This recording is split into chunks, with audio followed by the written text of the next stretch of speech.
ఓం మహాగణాధిపతయే నమః. ఓం గురుభ్యో నమః. ఓం శ్రీమాత్రే నమః. పరమేశ్వర స్వరూపమైనటువంటి జ్యోతిష, వాస్తు మరియు ఇతర అనేకమైనటువంటి శాస్త్రములను మనకు అందించినటువంటి మహర్షులకి నమస్కారం. హయగ్రీవ హయగ్రీవ హయగ్రీవేతి యోపదేత్ తస్య నిస్సరతే వాణి జన్హుకన్యా ప్రవాహవత్. అరుణాం కరుణాతరంగితాక్షీం ధృతపాశాంకుశపుష్పబాణచాపాం అనిమాదిభిరావృతాం మయూకైః అహమిత్యేవ విభావయే భవానీం. శ్రీమాత్రే నమః. ప్రేక్షకులకి లలితాంబిక అమ్మవారి యొక్క అనుగ్రహం పరిపూర్ణంగా కలగాలని మనస్ఫూర్తిగా కోరుకుంటూ మనం ఈరోజు చెప్పుకోబోయేటువంటి అంశం ఏమిటి అంటే, గురువు మే 1వ తేదీ 2వ తేదీ మధ్యలో మారుతున్నాడు. 1వ తేదీ మారుతున్నాడు కరెక్ట్గా చెప్పాలంటే. అయితే 2వ తేదీ నుంచి దాని యొక్క ప్రభావం కనబడుతూ ఉంటుంది. వృషభ రాశిలోకి గురువు మారేటప్పుడు ద్వాదశ లగ్నాల వారికి, లగ్నం తెలియనటువంటి వారు రాసుల వారికి ఏ విధంగా ఉండబోతుంది, ఏ విషయాల్లో చాలా బాగుంటుంది, ఏ విషయాల్లో జాగ్రత్తగా ఉండాలి అనేటువంటి విషయాన్ని ఇప్పుడు మనం తెలుసుకుందాం. అయితే ఇందులో కొంతమందికి జాతకం ఉండదు. జాతకం లేని వారు కూడా ఏం చూసుకోవాలి, ఏ విషయాల పట్ల జాగ్రత్త చూసుకుంటే, ఏ రెమెడీ చేసుకుంటే బాగుంటుంది అనేటువంటి విషయం కూడా నేను మీకు వివరిస్తాను. ధనుర్లగ్నము, ధనస్సు రాశి. ధనస్సు వారికి కనుక చూసుకున్నట్లయితే ఇక్కడ గురువు సర్వసాధారణంగా ఏంటంటే, అమ్మో 6లో గురువు అండి, షష్ఠమ గురువు అని భయపడుతూ ఉంటారు. 6వ స్థానంలో గురువు సహజంగానే ధనస్సు రాశి వారికి, ధనుర్లగ్నం వారికి ఏంటంటే షష్టమ లాభాధిపతి శుక్రుడు అయినందుకు 6లోకి గురువు వెళ్ళినప్పుడు ప్రత్యేకంగా మీరు తీసుకోవాల్సిన జాగ్రత్తల్లో వివాహ జీవిత సంబంధించిన విషయంలోని జీవిత భాగస్వామితో మీరు పెట్టుకునేటువంటి గొడవలు కావచ్చు, ఇటువంటి విషయాల్లో కొంచెం జాగ్రత్తగా ఉండాలి, గుర్తుపెట్టుకోండి. అలాగే మరొక విషయం ఏంటంటే, ఇక్కడ మీరు అర్థం చేసుకోవాల్సినటువంటిది 12వ స్థానం మీద గురువు దృష్టి ఉంది. ఇది పర్టికులర్గా మీకు ఇన్వెస్ట్మెంట్స్కి చాలా బాగుంటుంది. చాలామంది చూడండి, అప్పుడు నేను ఇన్వెస్ట్మెంట్ చేయనా వద్దా, డబుల్ ట్రాన్సిట్ అంటారు దీన్ని. ఎప్పుడైతే డబుల్ ట్రాన్సిట్ ఉందో మీరు చేసేటువంటి ఇన్వెస్ట్మెంట్ మీ భవిష్యత్తుకు పనికొచ్చేలా చేస్తుంది ఈ గురువు యొక్క దృష్టి. దాని మీద శని యొక్క దృష్టి, రెండు ఉన్నాయి కాబట్టి.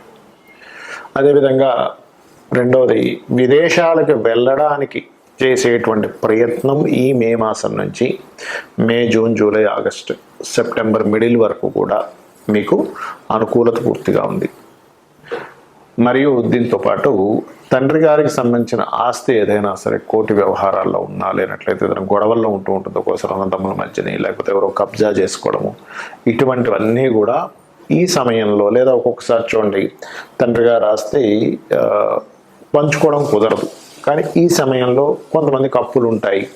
అటువంటివి ఉన్నప్పుడు ఇది పని చేసుకుంటే ఏదో నా అప్పులు ఏదో నేను తీర్చుకుంటాను, నాకు స్ట్రెస్ నుంచి బయటపడతాను అనుకుంటూ ఉంటారు. అటువంటి స్ట్రెస్ నుంచి బయటపడడానికి యోగ్యవంతంగా ఇక్కడ గురు శనులు ఇద్దరు కూడా 12వ స్థానాన్ని చూస్తున్నారు. అదేవిధంగా మరొక విషయం ఏంటంటే, 6వ స్థానంలో గురువు ఉన్నందుకు మరి ఏమిటి అంటే, ఇక్కడ పర్టికులర్గా మీరు లోన్స్ విషయంలో చాలా జాగ్రత్తగా ఉండాలి. అంటే ఎవరికైనా మీరు ధనం ఇవ్వడం కావచ్చు, మీరు తీసుకోవడం కావచ్చు, కేవలం తీసుకోవడం ఇవ్వడం, ఇంకా రెండు విషయాల్లో జాగ్రత్తగా ఉండాలి.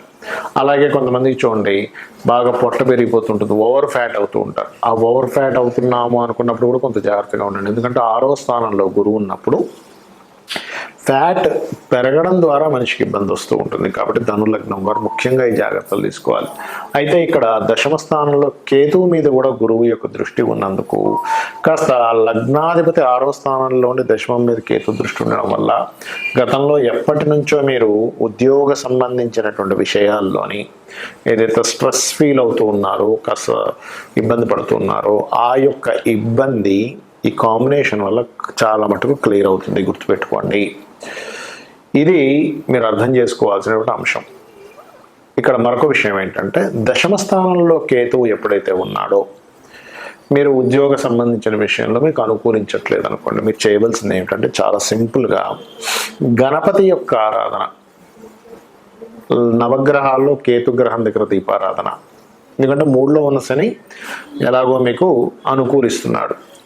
దశమంలో ఉన్న కేతు సంబంధించినటువంటి అనుకూలత కనుక మీకు ఏర్పడింది అనుకోండి, అంటే ఏమిటి, ఉలవలు దానంగా ఇవ్వడము, అలాగే కేతు ఉన్నందుకు గణపతి యొక్క ఆరాధన ఎక్కువగా ఉలవలు దానంగా ఇవ్వడము, మరియు ఆరాధన అంటే చాలామంది ఏమిటో అనుకుంటారు, కాదు, గణపతి స్తోత్రాలు చదువుకోవడం ఇంట్లో పూజ గదిలో, అలాగే గోవుకి గ్రాసము తినిపించడం, ఇవి కనుక చేసినట్లయితే అన్ని విధాలా బాగుంటుంది. చాలామందికి వాళ్ళ యొక్క డేట్ ఆఫ్ బర్త్ తెలియదు, నక్షత్రం తెలియదు, రాశి ఏమీ తెలియదు, రాయలేదండి మా వాళ్ళు, రాసినా ఇక్కడ మిస్ అయింది అంటూ ఉంటారు. అటువంటి వారికి మరి ఈ గురుగ్రహం మార్పు వల్ల ఎటువంటి పరిహారాలు చేసుకోవాలి, ఎటువంటి పరిహారాలు చేసుకుంటే మీకు బాగుంటుందో చెప్తాను. ఎప్పుడైనా గుర్తుపెట్టుకోండి, గురువు మారిన ప్రతిసారి మనకు పుష్కరాలు వస్తాయి. అలా ఎవరికైనా గురుగ్రహ సంబంధించింది బాగుండాలి అంటే, గురువు మారాడు నాకు ఎలా ఉంటుందో, ఎట్లాంటివి అవుతాయో అంటే ఒకటే చెప్తాను. ఈ సంవత్సరం అని కాదు, ఏ సంవత్సరమైనా గురువు మారినప్పుడు మీరు చేయవలసింది ఏమిటి అంటే, 1వ తేదీ మారుతున్నాడు, మే 1వ తేదీ మారుతున్నందుకు మే 1వ తేదీ మీకు గురువులు ఉంటారు కదా, దగ్గరలో ఉండేటువంటి గురువుల్ని సందర్శించుకోవడం కానీ, వాళ్ళని మనసులో స్మరించుకోవడం కానీ, దూరంగా ఉంటే లేనట్లయితే వారి దగ్గరికి వెళ్ళి వారికి ఏదైనా ఫలమో వస్త్రమో ఏదో ఒకటి ఇవ్వడం కానీ, లేదంటే నాకు ఎవరు గురువు లేరు, నేను ఎవరి దగ్గర ఏమీ పెద్దగా ఇది చేయలేదు, చిన్నప్పుడు మనం స్కూల్లో చదువుకున్నటువంటి, కాలేజీలో చదువుకున్నటువంటి గురువు వాళ్ళని స్మరించుకున్నా సరిపోతుంది. ఇప్పుడు ఎక్కడున్నారో తెలియకపోయినా కూడా వీటితో పాటు దత్తాత్రేయుడిని, దక్షిణామూర్తి యొక్క స్తోత్రాలు చేయండి ఆ గురువు మారే రోజు. లేదంటే నాకు పుష్కరం, ఎక్కడైతే పుష్కరాలు జరిగితే వెళ్ళేటువంటి ఆస్కారం నాకు ఉంది అని అనుకుంటే కనుక ఖచ్చితంగా పుష్కర స్నానం చేయండి. పుష్కర స్నానం చేసినప్పుడు గురువు అనుగ్రహం బ్రహ్మాండంగా కలుగుతుంది, గుర్తుపెట్టుకోండి. అట్లాగే మరొక విషయం ఏంటంటే, పర్టికులర్గా వృషభ రాశిలో ఉండేటువంటి గురువు ఒక రకంగా చెప్పాలంటే ఫైనాన్షియల్ గ్రోత్ని ఇస్తాడు ఎంతో కొంత, కాకపోతే ప్రెజర్తో కూడిస్తాడు. అయితే ఇంకా బాగా మీకు ఫైనాన్షియల్గా ఇంకా బాగా రాణించాలి, ఎందుకంటే కొంతమంది జాతకాల్లో గురువే పాప అవుతాడు. అలాంటప్పుడు గురువు మారడం ద్వారా ఇబ్బందులు వస్తుంటాయి. అందుకని ఉదయం నిద్రలేచిన వెంటనే ఒక్కసారి గురుస్మరణ లేదా జయ గురుదత్త, శ్రీ గురుదత్త అనుకుంటుంటే అనవసరమైన కోర్టు కేసెస్ కానీ ఇట్లాంటివి ఏవి ఇబ్బందులు లేకుండా ఉంటుంది. అదేవిధంగా ఇక్కడ మరొక విషయం ఏంటంటే, మనము ఎప్పుడు కూడా ఈ గోచారంలో ఉండేటువంటి గ్రహాలను మాత్రమే కాకుండా మీ పర్సనల్ చార్ట్ అంటే మీ జన్మజాతకంలో అసలు గ్రహాలు ఎలా ఉన్నాయో తెలుసుకోవాలి. అంటే మీ లగ్నాన్ని బట్టి మీ యొక్క గ్రోత్ ఏ దిశల్లో వెళ్తే బాగుంటుంది, మీ స్ట్రెంగ్త్ ఏంటి, మీ వీక్నెస్ ఏంటి అనేటువంటి తెలుస్తుంది మీ లగ్నం బట్టి. అదేవిధంగా ఇప్పుడు గోచారంలో తిరిగే గ్రహాలు ఒక ఎత్తు అయితే, అసలు మీ పర్సనల్ చార్ట్లో ధనాధిపతి ఎవరయ్యారు, ధనాన్ని ఇచ్చే కారకుడు ఎవరయ్యారు, ఏ మార్గంలో మీకు డబ్బులు ఉన్నాయనేటువంటిది మీ ధనాధిపతి చెప్తాడు. మీ ప్రయత్నాధిపతి అంటే థర్డ్ లార్డ్, మీ సిబ్లింగ్స్ లార్డ్, అంటే మీ సిబ్లింగ్స్తో ఎలా ఉంటుంది, మీకు తోబుట్టువులతో బాగుంటుందా, లేకపోతే వాళ్ళకి పూర్వజన్మల్లో మీరు చేసినటువంటి కర్మల ద్వారా వాళ్ళకి మీరు చేయవలసి వస్తుందా, లేకపోతే వాళ్ళ ద్వారా మీరు ఇబ్బంది పడవలసి వస్తుందా, లేకపోతే వాళ్ళ ద్వారా మీకు సపోర్ట్ ఉంటుందా అనేటువంటి దాన్ని బట్టి మీరు దానికి రెమెడీ కూడా చేసుకోవచ్చు. అదేవిధంగా మీరు ఏ దిశలో నివసిస్తే బాగుంటుంది, ఏ విద్య అభ్యసిస్తే బాగుంటుంది, సంతాన అభివృద్ధికి ఏం చేయాలి, కొంతమందికి సంతానం కలగదు, సంతానం కలగాలంటే ఏం చేయాలి, మరి కొంతమందికి వివాహం అవ్వదు. చాలామంది చేసే మెయిన్ మిస్టేక్ ఏంటంటే, వివాహ సమయం ఎప్పుడుందో తెలుసుకోకుండా సమయం లేని సమయంలో ట్రై చేస్తుంటారు, వివాహ సమయంలో ట్రై చేయరు. అంటే ఎలా అంటే చూడండి, మనకి పొద్దున్నే పాల ప్యాకెట్ పాలు అమ్మే వాళ్ళు ఉంటారు. సరిగ్గా ఉదయం 6 గంటల నుంచి 8, 9 లోపల అయితేనే మీకు అక్కడ మిల్క్ దొరుకుతుంది.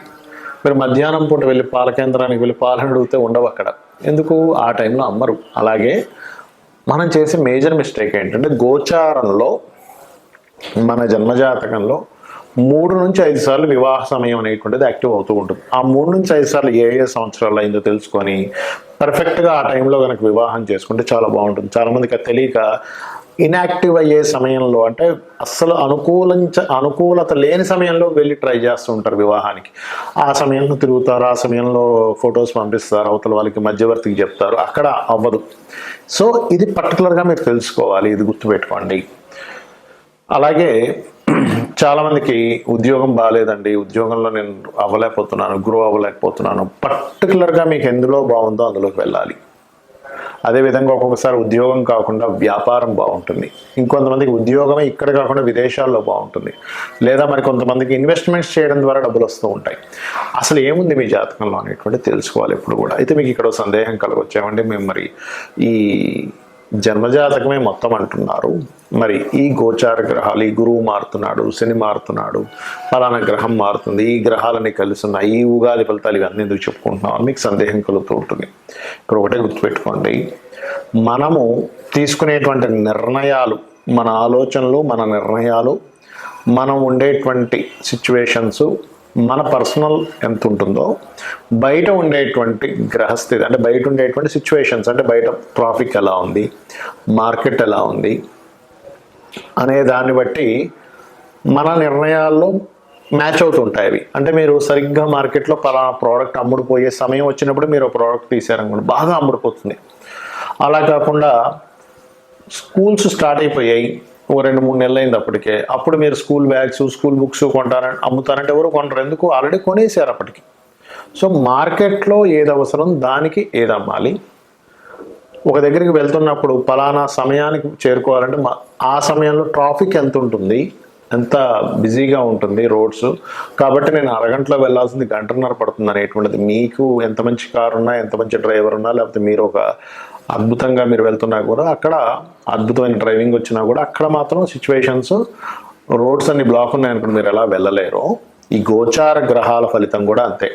అంటే బయట ఇప్పుడు ఉండే సిచ్యువేషన్స్ని గోచార గ్రహాలు చెప్తుంటాయి, దీనికి నీకు సపోర్టివ్గా ఉంది, దీనికి నీకు అపోజివ్గా ఉంది. సో అందుకని మనం చెప్పుకుంటూ ఉంటాం. కాబట్టి ఇవన్నీ ఒక ఎత్తు అయితే, నేను అమ్మవారిని నమ్ముకుంటున్నాను, అమ్మవారే నాకు ప్రతిదీ అమ్మవారే అని చెప్పి మనస్ఫూర్తిగా ఎవరైతే మీరు అమ్మవారిని నమ్ముకుంటూ, అమ్మవారికి చెప్పుకుంటూ, ఒక మనిషి పక్కన ఉన్నట్టుగానే మీరు ఎప్పుడైతే మీ జీవితాన్ని ప్రారంభిస్తారో, ఈ గ్రహాలు కానివ్వండి, దశలు కానివ్వండి, వాస్తు కానివ్వండి, ఇవన్నీ కూడా మీ మీద ప్రభావం చాలా కించిత్ మాత్రమే ప్రభావం చూపిస్తారు. అసలు చూపించవు చెప్పాలంటే, ఎందుకంటే అంతా సర్వం అమ్మవారే.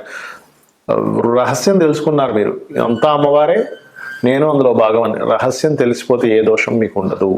దేని గురించి ఆశపడరు, దేని గురించి భయపడరు, దేని గురించి బాధపడరు, సకలం అమ్మవారు అనుకుంటారు. అది అంత ఈజీగా రాదు, బట్ జర్నీలో వస్తుంది. మీ అందరూ కూడా అమ్మవారి అనుగ్రహానికి పూర్తిగా పాత్రలు అవ్వాలని, అమ్మవారి అనుగ్రహం మీ మీద పరిపూర్ణంగా ఉండాలని కోరుకుంటూ శ్రీమాత్రే నమః.